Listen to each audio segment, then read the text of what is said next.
दिल्ली विस्फोरण को नहीं सारा देश में हाई अलर्ट।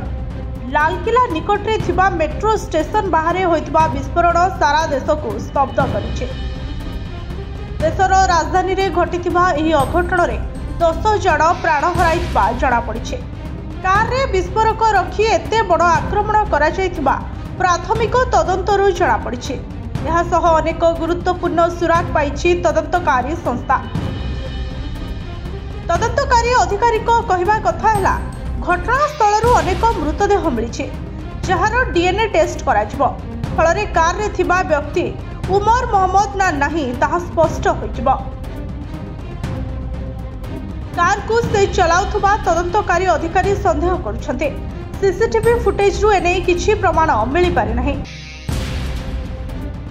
एही घटना सही दिन घटिछि जेउ दिन फरीदाबाद रु विपुल परिमाण ने आमोनियम नाइट्रेट जबत होइतला।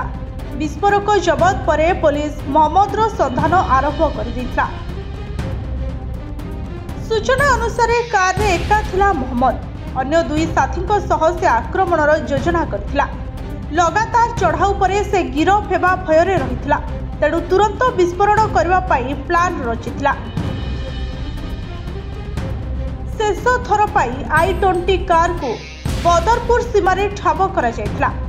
दिल्ली रे प्रवेश करबा परे एहा लालकिला अभिमुखे जायथिला। एहा परे सुनहरी मस्जिद आगरे 3 घंटा धरी कार को पार्किंग करा जायथिला। 6:48 रे पार्किंग रु बाहरला परे 6:55 ने ब्लास्ट होइथिला। एहा बाद पुलिस 100टी सीसीटीवी फुटेज को देखबा परे सूचना पाइछि। पाखरे थिबा टोलगेट रो सीसीटीवी कैमरा को तनाघना जांच करा जाउछि। कुहा जाउछि I-20 कार रो मालिक हेले मोहम्मद सलमान। से जम्मू काश्मीर रे रहंते। किछि दिन तळे से कार को नदीम नामक जणे व्यक्ति को बिक्री करथिले। परे कार को तारिक नामक जणे व्यक्ति किनिथिले। परे एहा उमर पाखकु जाइथिला। तबे तारिक को पुलिस सोमवार गिरफ्त करिछि किंतु गाड़ी रो आरसी रे तारिक रो ना नाही। कारण 2015 रे से एहा को उमर को बिक्री कर देथिला। एहा सह आमिर नामक आउ जणे व्यक्ति को नाम मध्य कार कनेक्शन ने शामिल होइछे। ब्यूरो रिपोर्ट जनता टीवी।